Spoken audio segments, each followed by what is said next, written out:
Gloire à l'agneau immolé. Gloire dans les lieux très hauts. Jésus notre Sauveur, sur ton trône. Shalom, shalom, shalom, salut à tous, bienvenue à l'émission Devant le trône de gloire. Nous sommes à notre 5e édition depuis la première que nous avons commencé en début du mois de décembre. Notre thème d'aujourd'hui, c'est l'adoration du tabernacle. L'adoration du tabernacle. Nous voulons approfondir ce thème pour que les chrétiens comprennent que l'adoration est un moyen que nous devons utiliser pour aller dans l'intimité avec Dieu. Un moyen que nous utilisons pour aller dans l'intimité avec Dieu. Dieu ne nous a pas appelés pour seulement que nous venons pour demander, pour chercher les bienfaits, pour chercher la sécurité, la protection, pour chercher l'élévation. Dieu nous a appelés pour l'intimité. Entre la prière et l'adoration, la prière va s'arrêter sur la terre, mais l'adoration va aller jusqu'au-delà de la terre, va aller avec nous dans les cieux. Alors, l'adoration du tabernacle, c'est l'adoration de l'intimité. Quand nous comprenons l'adoration du tabernacle, nous pouvons bien adorer le Seigneur. Et quand nous adorons bien le Seigneur, nous recevons la grâce de Dieu. Nous rentrons dans son intimité et nous recevons la force de Dieu. Le moyen que le Seigneur nous a permis pour maintenir la relation avec lui, de rentrer en relation avec lui, c'est dans l'adoration. Alors, l'adoration du tabernacle nous permet de comprendre comment est structurée la maison de Dieu. Comment est structuré le tabernacle de Dieu.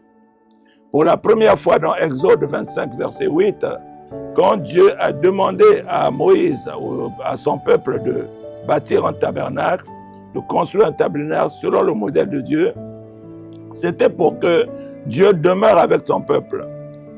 Il dit, il me fera un sanctuaire et j'habiterai au milieu d'eux.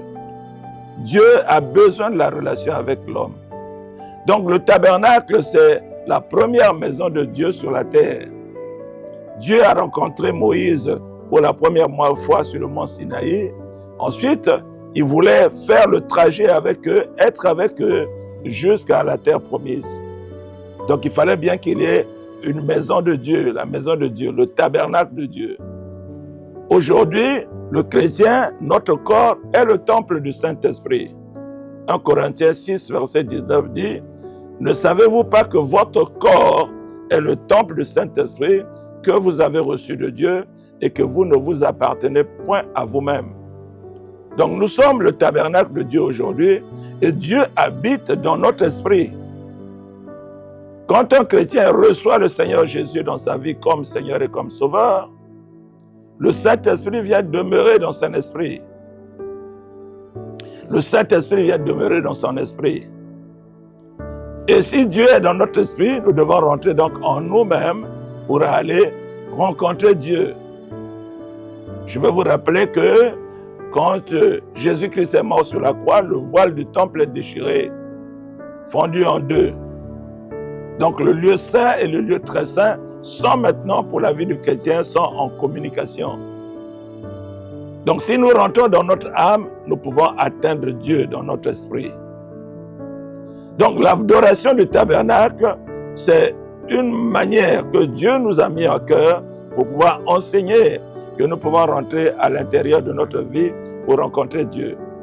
Non pas pour demander quoi que ce soit, pour rentrer dans l'intimité avec lui, pour offrir notre vie à lui, pour demander à Dieu d'être notre partenaire, pour demander à Dieu d'être notre soutien, pour faire reconnaître à Dieu que sans lui, nous ne sommes rien.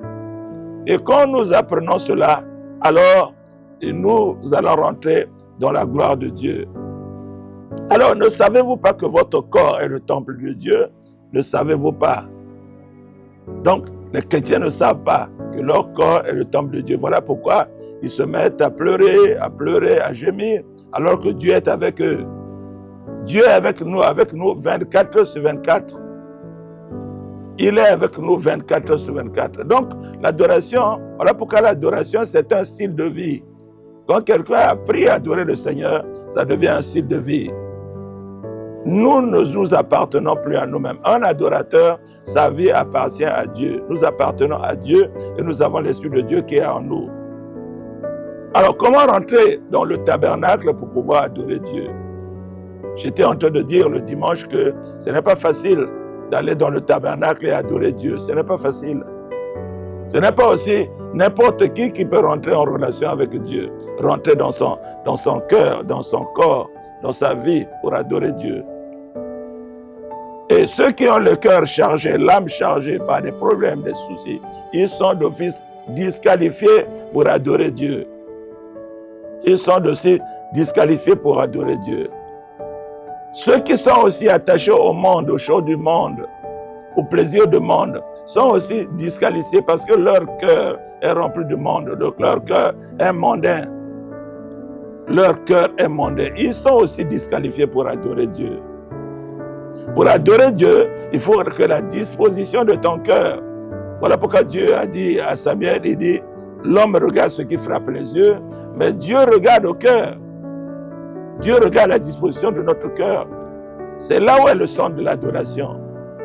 L'Église doit rétablir l'adoration dans la relation avec Dieu. Nous devons prendre beaucoup de temps, non, à prier. Oui, prier c'est bon, j'aime prier. Mais nous devons prendre beaucoup de temps à rentrer en contact avec Dieu.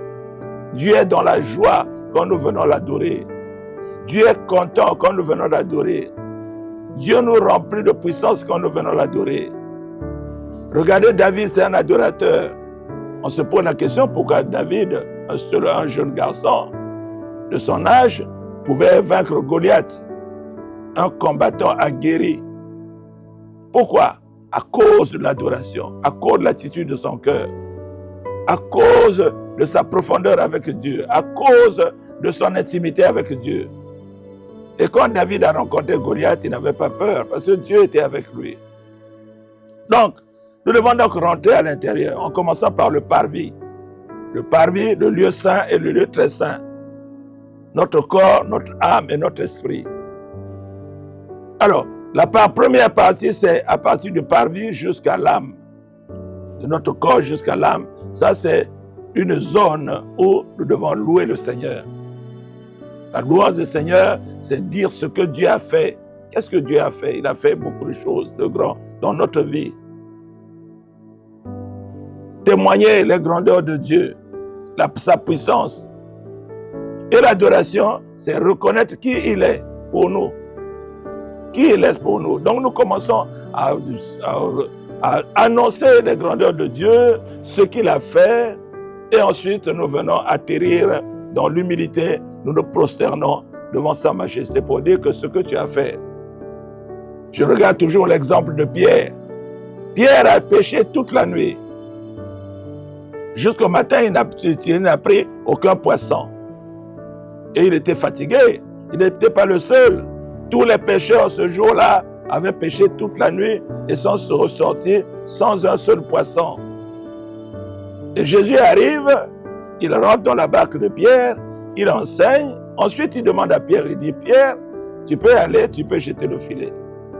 Quand Pierre a jeté le filet, il a pris non pas un seul filet, il a pris du poisson pour sa barque était pleine, et il a appelé encore ceux-là qui étaient avec lui, qui ont aussi rempli leur barque. Et ensuite, Pierre, quand il a vu cela, il est venu se prosterner devant Jésus.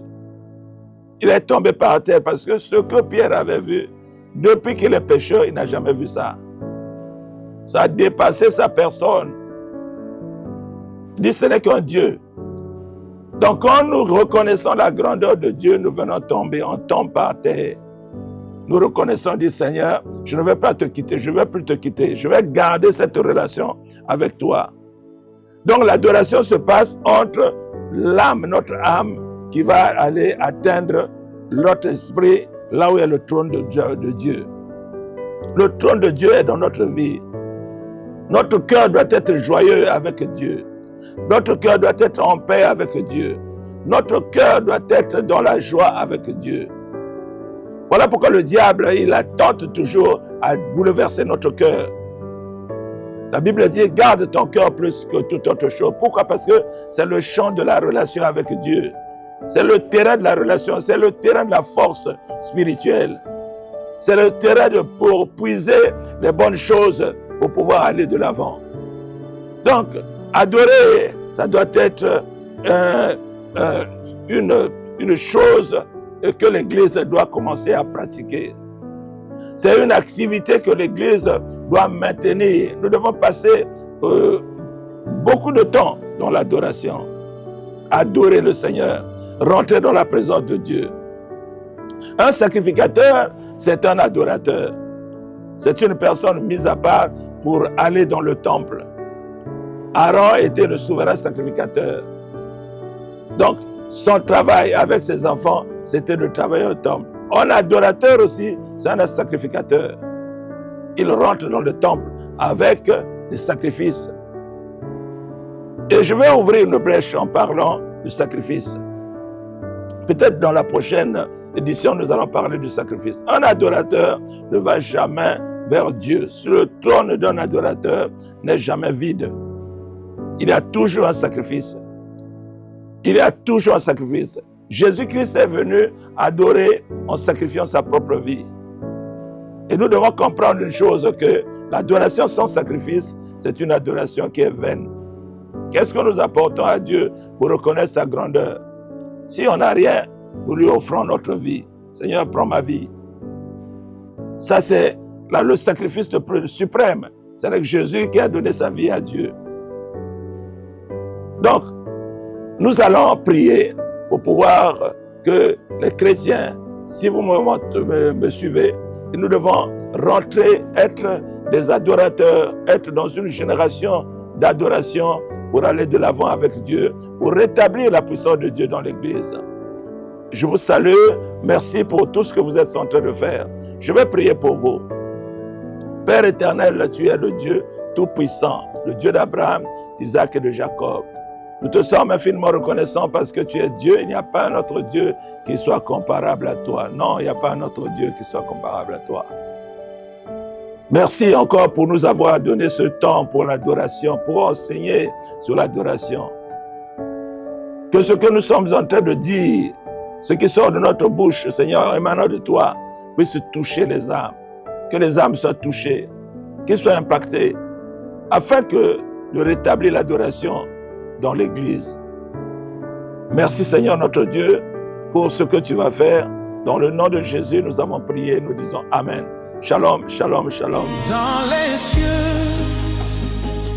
sur la terre, sous la terre, toute la création acclame ton nom. Tu es Seigneur, Dieu tout-puissant, riche en grâce.